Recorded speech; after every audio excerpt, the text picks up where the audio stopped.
सोते समय खराटे मारने की आदत है, आपके खराटों से लोग परेशान होते हैं जो आपके आसपास सो रखे हैं, तो उसके लिए सबसे अच्छा एक मुद्रा बताती हूँ जो आपको करना है।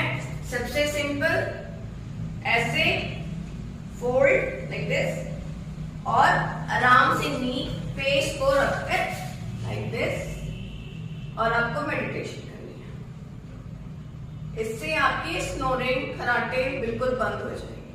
इसे आप डेली करें।